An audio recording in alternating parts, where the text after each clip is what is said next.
Coming up on this episode of The Village Idiom. They should make another movie called The Cannibal Run. Bert Reynolds in The Cannibal Run. Him and Dom DeLuise. It's the same Just cast, travel the no matter countryside who's alive eating or people. not. Village Idiom. Hello and welcome to The Village Idiom. Welcome, everybody, to the podcast that takes an English idiom and uses it to talk about whatever we feel like. We'll try and stay on. This week on talking about whatever we feel like. Exactly. My name is Jurassic Mark, and next to me is the infamous Skinny Albert. Oh, well, hello. I don't know if I've ever said your full name like that. It's one of those kind of morphing names. For forever, my online handle was V McLaren. Yeah. Because my name is Vince McLaren, and it's just so boring. And so a bunch of people call me Vinny. It has been a thing, Vinny, and there is a morph into, and some people do call me Skinny. So Vinny rhymes with skinny. Vinny rhymes with skinny. And then it was looking for names and Skinny was like taken by like half the usernames off of Jenny Craig. Yeah. and Weight Watchers. And so, so the extended version, which I thought was amusing, was Fat Albert's brother. Alter ego. Yeah, Skinny Albert. Skinny Albert. Which just cracked me up. This is Albert and his brother Albert. Exactly. No, it was Fat Albert and Skinny Albert. It was very insightful to know the genetics and the thyroid condition that Fat Albert would have. Totally. Yeah. Do you know it? Well, Fat Albert has an overactive, an inactive thyroid. I think everybody knows that. Like a cobra. Right. It's a thyroid condition. That's a throwback to an earlier episode. Not many people know that. Well, he's out there with lampshade head kid. That Fat Albert was actually just suffering along while his friends mocked him. Toque? Which is a Canadian word, which they wouldn't have said it then. Oh, was it a toque? Isn't that eye holes in the cut toque? right through the toque. That doesn't make sense. Toque is Canadian for woolen cap. It's a toque. It's literally not called anything. In the States, it's a woolen cap. Are you really? Yeah. Oh, that doesn't sound right. It's a toque. How do you spell toque? T-O-Q-U-E. Why? No, there's no Y on it. No, why is it spelled like that? Is it a silent Y? Toque. That'd be something French. Oh, it's like with your toque and toque. Okay. Welcome to Canada. Hey. It's the Great White North. So glad to be spending 30 minutes with you. Well, it's good to be with you. How was your week? We had a little Father's Day. We didn't even touch on Father's Day last week, which was closer to Father's Day last episode than today. But you have a good Father's Day? I love Father's Day. Yeah. Okay, so I got in a bit of trouble from my kids who listened to the Village Idiom. They're also illegitimate children. Interesting. And legitimate. And one on the Mother's Day episode, I went off on how come Father's Day gets screwed by their activities. Oh. And I went off and they're like, Dad doesn't even like our dance recital and coming to our play performance. How do they feel about your honest opinion on their bridge He said artwork? so to hundreds of people on the podcast. And I was like, oh, man, that came off weird because it wasn't intended. Come on, dozens. Dozens of hundreds of people in the podcast because it was intended very much as a having the day being dictated as to what it will be. Not I disliked those things. Yeah, I know. But apparently in my ranting rage, it didn't come off quite so. Well, wait till they hear last week's when you go off about their terrible artwork. I wasn't talking about my children. Not your kids. They are good. Yeah, mine are amazing. Your fridge is plastered. I value them because I assign them value. It's very different. Yeah, I get it. So it's good. But Father's Day was fun. We had my eldest daughter had a play performance. Oh yeah, we had that's some what you fun had. hangouts and a fun Father's Day dinner with some of the other dads in my family. And so, yeah, it was really cool. Awesome. How about you? I've done something the last few years, not perfectly every year, but there's a barbershop nearby that does a head shave thing.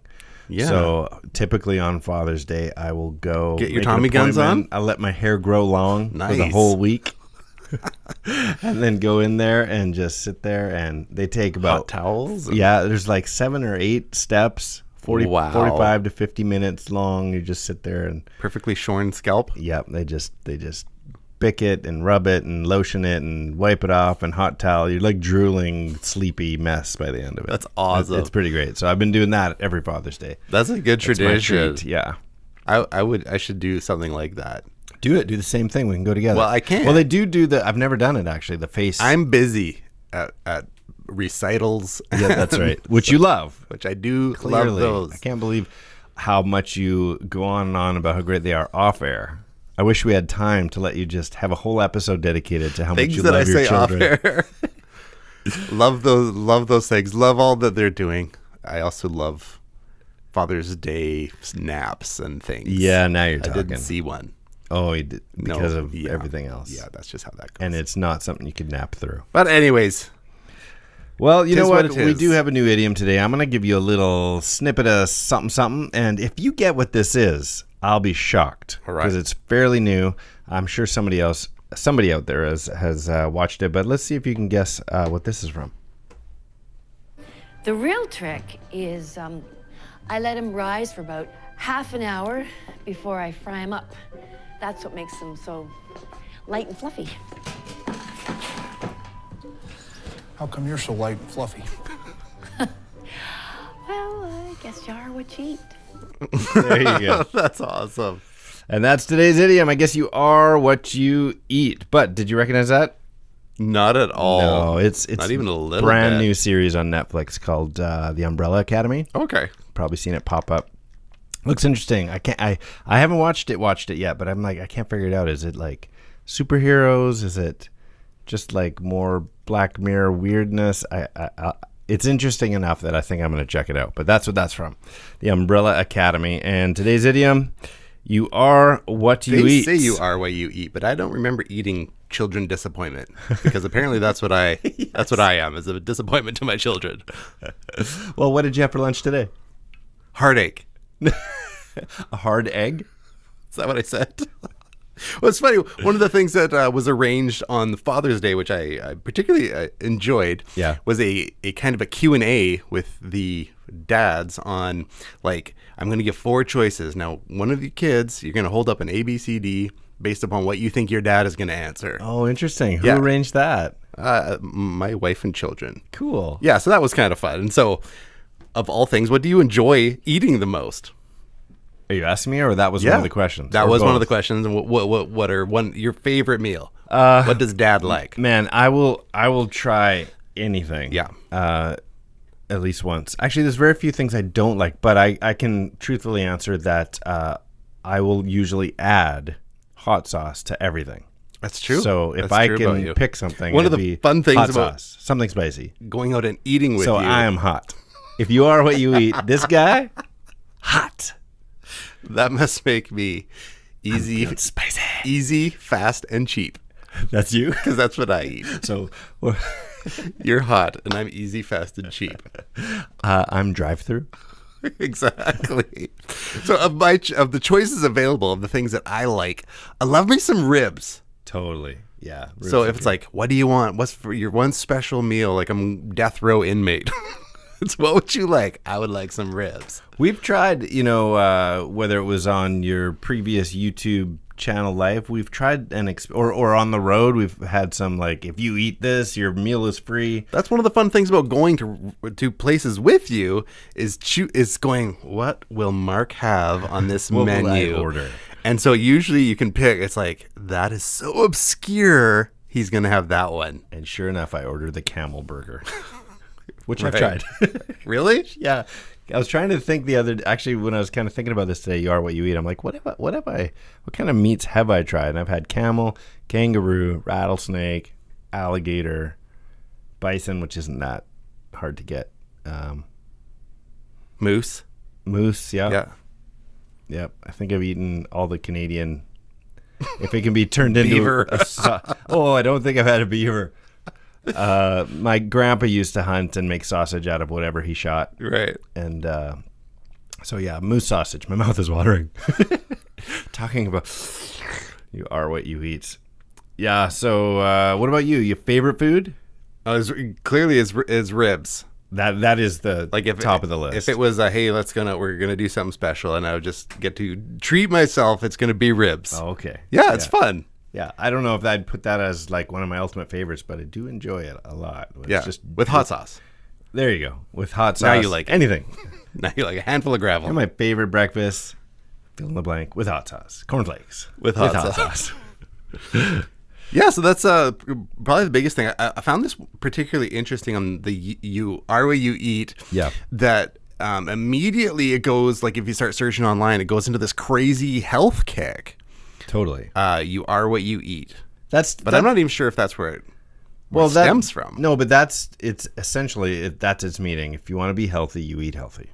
But it can be said as an insult too. Well, I wish I could do something about this belly. Nah, you are what you eat. You are what you eat. That's why pigs must be carnivorous and eating other pigs, because pigs are pigs. Pigs are pigs. Well, I was in Haiti, yeah, and they said, well, we don't eat pig in this particular area that I was. I'm like, oh, why not? They're like, it will just eat like poo and the garbage from the gutter, and it metabolizes it into meat on its body within 4 hours. Oh. So, like, what it was eating becomes pig. Well, historically, and religions have eliminated pig, right? So maybe there's just some healthy truth to that. Maybe. Or don't get your pig from, like, Robert Picton or some... Yeah, you can Google that. Because pigs are used in nefarious ways. Yeah, there's movies about this. I was just going to say, there's Never movies. Trust a Man Who Owns a Pig Farm. That's a line from Snatch. Well, we've talked about how to use it and its meaning. Do you want to get into it? Yeah, let's do it. Where does it come from? Well, it goes a little something like this. Words, where'd they go? Where'd they go? No one can know. I turned around and looked behind. Those words came from another mind. Origin.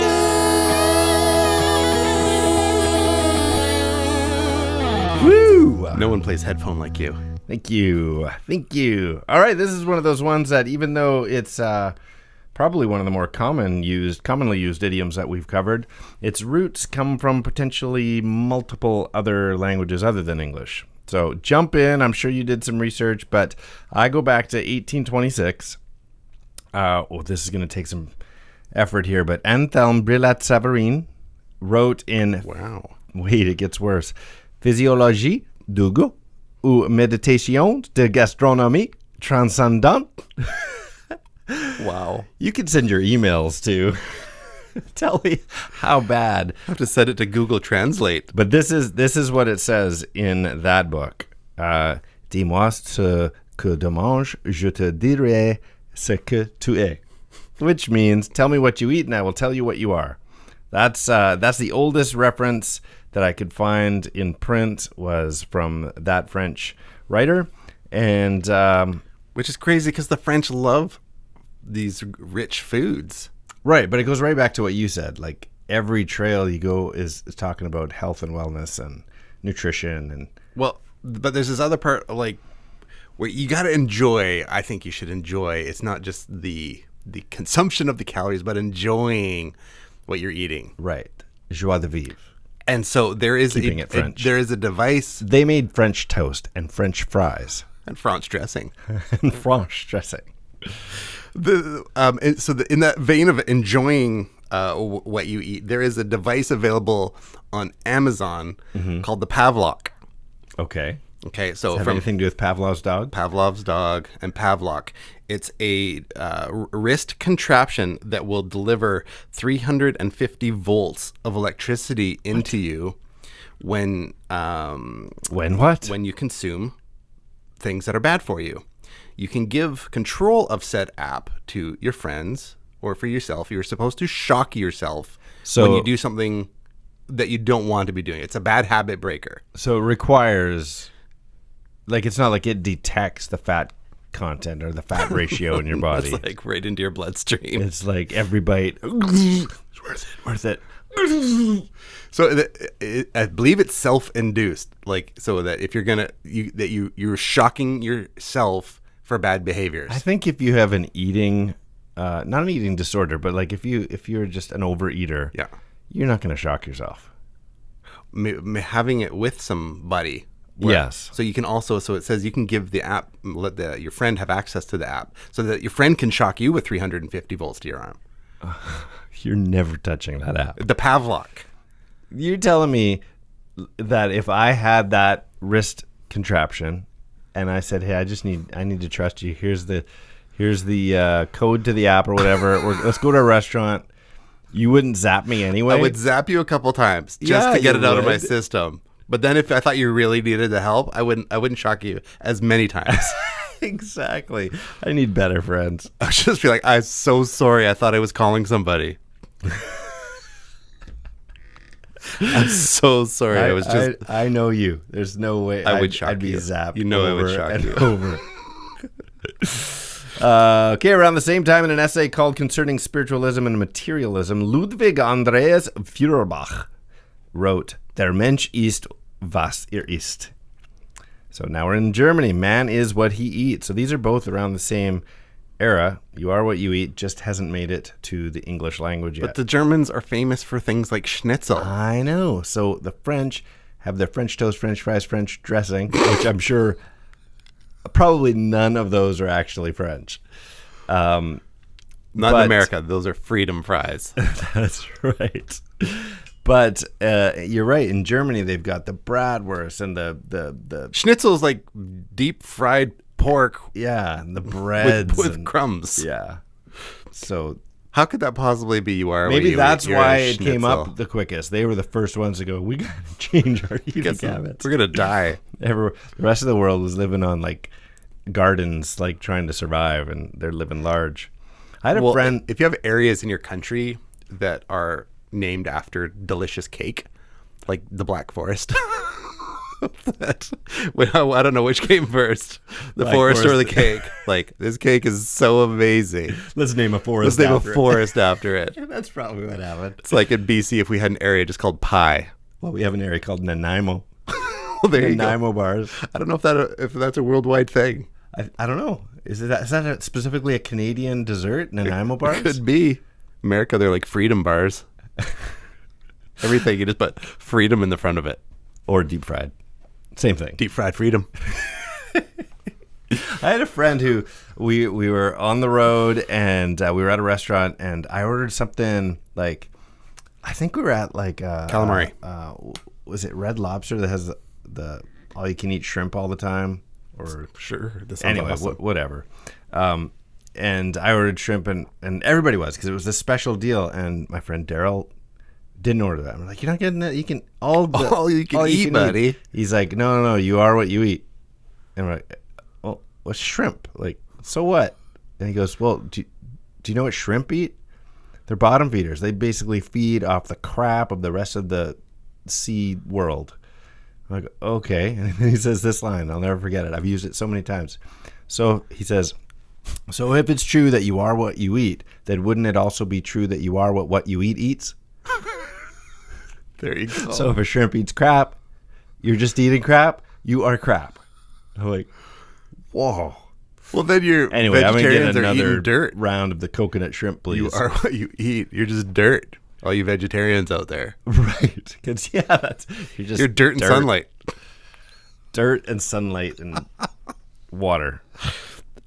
Yeah, so anyway, I thought that was funny. You are what you eat eats. That's fantastic. So neither Brillat Savarin or Feuerbach meant their quotes to be taken literally, obviously. It's just what it sounds like. Like, what you eat has bearing on your state of mind, has bearing on your health. And they say that the English idiom that we're talking about today didn't appear until somewhere in the 1920s or 30s. So it's quite a big jump before it came over here. But I think it's one of those things where you go to look at the origins, nobody's convinced of where this actually came from. It could be just such a common philosophy that every country is going to eventually, every language is going to eventually say something along the lines of, what goes in is who you are, like what you eat. Do you think it was more that intended as a philosophical thing or just literal, you are what you eat? Oh, I don't know. Like, was it consuming literal for your brain? Like, what you take in mentally, that's what you are? Oh, it could be a bigger idea that's not in anything I looked up regarding the oranges. What goes in? Oranges? Oranges. What comes but in goes that's out?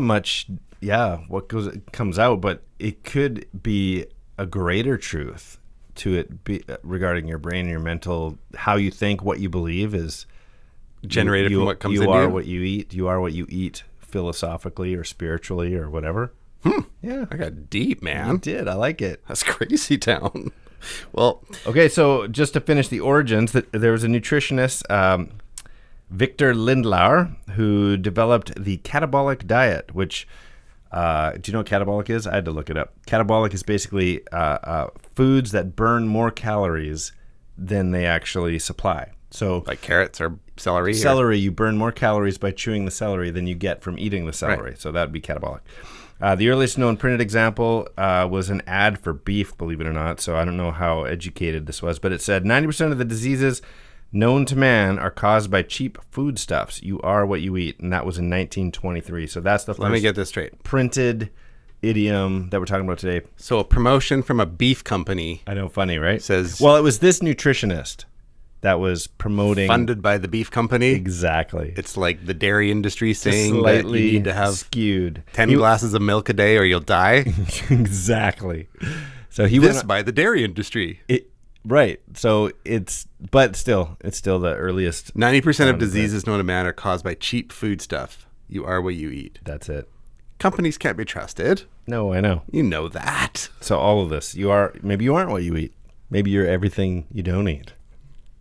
What am I saying? Well, even in that case, the grain eats the dirt. Yeah. And the cow eats the grain. And we eat the cow. So no matter what, we're dirt. And if a bear ate us, would there be anyone here to listen? Would it make a sound? Same guy 20 years later published a book called You Are What You Eat, How to Win and Keep Health and Diet, which they think really put it in the public. The bear eats you in a forest by itself. Is anyone there?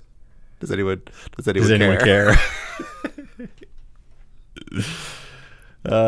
Tastes like fish. That's probably what the bear is thinking. Oh, here's something. Exactly.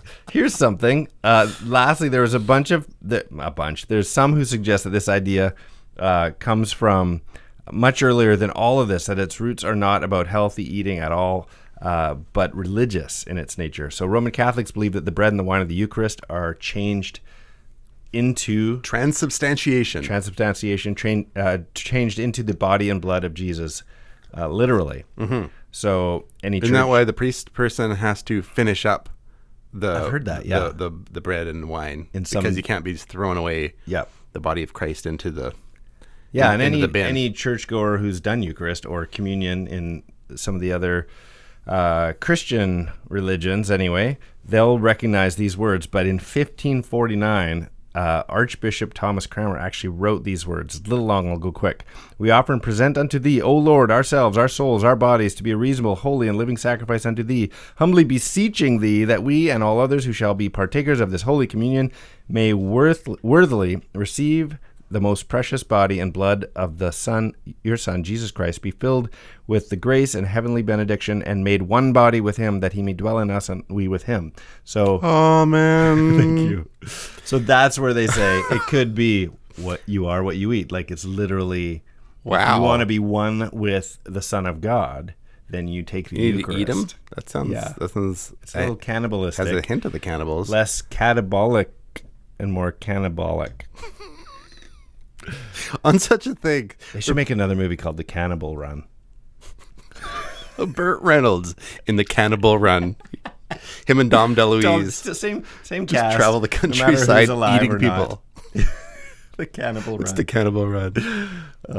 Somebody should have done that. I bet if we YouTube that right now. Or what's the reverse? Is the Cannonball Lecter.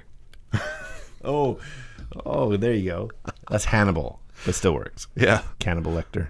Fine Young Cannonball Run. Oh, yeah. I was trying to think of any reference that actually used the word cannibal. I had nothing. Nice. Fine Young Cannibals. For people that would struggle along in the eating land, in the You Are What You Eat, with those late night munchies, there is a device you can get on Amazon that you can put in your fridge that when the light turns on in your fridge, it has some photo sensor in it, that when the light turns on in your fridge, that it shoots insults at you. So you put it in. No, this is an actual thing. You open your fridge and it's like, you fat pig. It says exactly what it says. No. Yes. Yeah. It's like calories do count. No way. Yeah. So is it something it insults you? So when you open your fridge, that your fridge insults you with the attempt the fridge that does, or do you buy something for your fridge? This little contraption that you suction cup onto the side of inside your fridge. You do the contraption on the fridge and the contraption on your wrist, and you're still overeating. There's no help. If your fridge can zap you? No, your fridge is insulting you, your wrist is zapping you, and you're still just... It's like that scene with Ben Stiller when he had that contraption attached to his bosom. So when he was trying to not eat because he was a fitness trainer. What was it, like a dodgeball kind of thing? Was it dodgeball? Yeah, I think it was dodgeball. Yeah. That was funny. You can dodge a wrench. Getting shocked by your Well, we're your picking fridge. on the overeaters, and it can be a serious thing. But while we're in the vein of that, I got a clip from the 1500s, 1800s to the more modern. Here, take a listen to this. And I know. Here I'm supposed to be Dr. Give a Crap, but you want to know the God's honest truth? And this is a fact. You are what you eat, and you clearly went out and devoured a big fat guy, didn't you? That's from Scrubs. That's funny. Being a portly individual, I can't appreciate that you are what you eat. It's the late night eating. Oh, I love late night eating. Too. The later, the nastier. Is your weakness the sugary goodness, or is it the salty, savory kind of? I like eating things. See, I could do away with desserts. It wouldn't faze me, but like chips and dips and salty goodness. We barely have the time. I'll conclude with a story before we jump into riddles. Okay. So it got in my head on the weekend that I needed to try this out, which is using cake mixes in a waffle iron. Oh, that's amazing. Okay. You're welcome, illegitimate children. I apologize, and you are welcome. So you could for example, I did the same two. Mixture? I did two. Okay. So one was a carrot cake and one was a brownie. Okay. So you take the whole thing, divvy it up into 4 portions. My mouth is watering right now. Okay, and then so you have all the dry goods in one baggie, so you can just eat a quarter of a cake. So, or whatever. I took my quarter and fed 6 people with it. Okay. Add in, so it was like carrot cake. What do you I mean took a quarter of a package of carrot cake. Okay. And so there are 4 of these quarters that I can have later. My family can enjoy later. Why not later. just make the whole thing? Because it's a lot, man. Oh, is it? Yeah. For waffles? Yeah. So you're like a quarter of the package and a quarter cup of water and a quarter cup of oil and an egg. Put it in the bag, squish it around so it's all mixed up. Get your waffle iron nice and go. And you basically you goosh it out onto the waffle iron portions. And so I made enough to have 6 people have a snack with a quarter of a bag. And you're getting an instant like carrot cake. Like in 3 minutes. Yes, or a waffle, or a waffle-shaped piece of brownie. That's awesome. You are welcome. Yeah, like tonight. Yeah, it's amazing. Oh, man. So I'm telling you, the carrot cake was like, this is fantastic. I should not be doing this. So good. So then later that night, which got me onto the late night eating, was I took a tortilla. So I did an egg in one portion of the waffle iron. Bacon in another portion of the waffle iron, got them going to cooked, then put half a tortilla in the other side, put the egg and then the bacon in with a piece of cheese, folded it down for a second burning. So I had like this quesadilla breakfast in all with waffle-y. I know, man. Waffle maker Did you buy How to Push Your Waffle Maker to the Limits book? You should be writing this down. You should be putting out your You are welcome. Stupid things I've done in the kitchen that you all owe me for. A waffle maker. So because the idea, I'm going camping a bunch this summer. And you're taking your electric waffle maker. Electric waffle maker. I don't need. Because you can have electricity with the way you camp. And so you can be like, you're going to do up cookies. Right. You don't have an oven to cook them, but boom, you can still make them in a little electricity. Away you go. Have you ever had? Okay, yeah, we do got to get to jokes and riddles, but my kids grew up on iCarly, and the recurring kind of joke, but we tried it once. Is they would her older brother would make them spaghetti tacos. Spencer. Did you ever have spaghetti tacos? No, you've tried to convince me of this. You say they're amazing. It was great. It's just spaghetti, but you eat it in a hard shell. I was like, this was brilliant. Okay, you already did your joke, did you say? I did. It was the You Are What You Eat and disappointing your family. URL What You Eat. That's probably a website. Okay, here's my joke. A man goes to see a psychologist. For the record, Vince and I, we try and challenge each other to an original joke per episode. A man goes to see his psychologist and says, doctor, I don't know what's wrong with me, but it's been going on for months now. I have incredible mood shifts from day to day. Sometimes even within the same day, my energy is up, my energy is down, and then without warning, I'm up again. And sometimes I literally have the inability to just carry out day-to-day activities. I don't know if am I manic? Am I depressed? You got to help me out. I can't take it. And the doctor says, whoa. Before we get ahead of ourselves with any sort of diagnosis or label, let's first rule out some things. Sometimes these things can be corrected by just looking at your diet. After all, you are what you eat. They both chuckle a little bit. He says, just as an example, what did you have for lunch today? The man replies, let me think. What did I have for lunch today? Oh, I remember. I ate 2 enormous white bears. Oh, yeah, you are bipolar.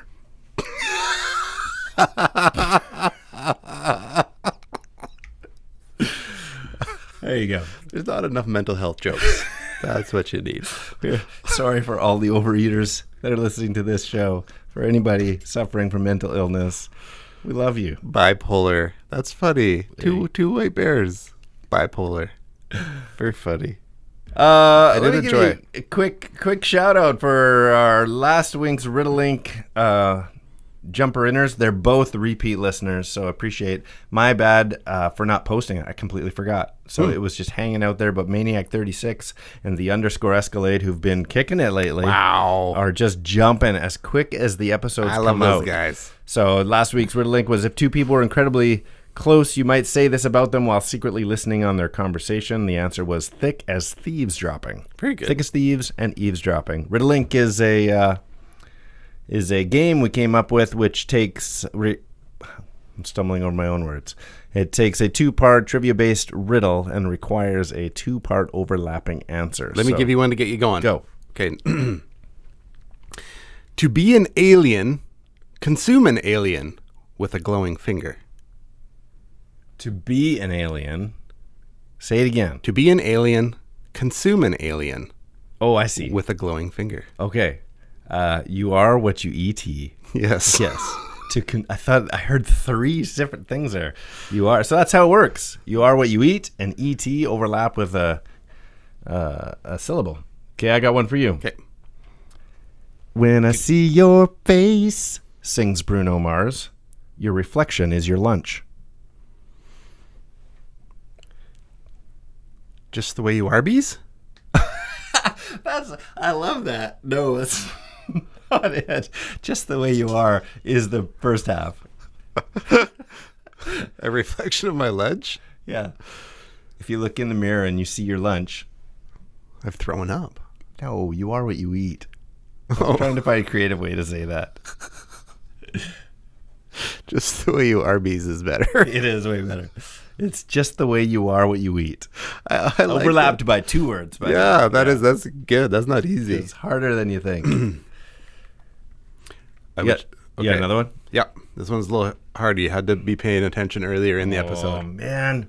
Okay. I'm barely listening to you when we talk. Put Amazon's shock therapy bracelet on a Scottish lake dinosaur. Did you say there was a name to that thing? Mm-hmm. Yes. Oh, man. And you even referenced it about a drooling dog. A drooling dog? Mm-hmm. Put Amazon's shock therapy bracelet. Yeah. On a Scottish lake dinosaur. Oh, that dog. Oh, the Pavlok Ness monster. Yes. Yes. Good recall. Thought you were going to catch on fire there. I was angry that I couldn't remember what you said or my response. Once we say something, I just move on. You engaged I even. have to listen to these episodes later to remember what we've even talked about. Okay, I'm going to do one more. Do not jump in with the answer, Skinny, because we're going to leave this for everyone else. This is a hard one. Okay. Actually hard one.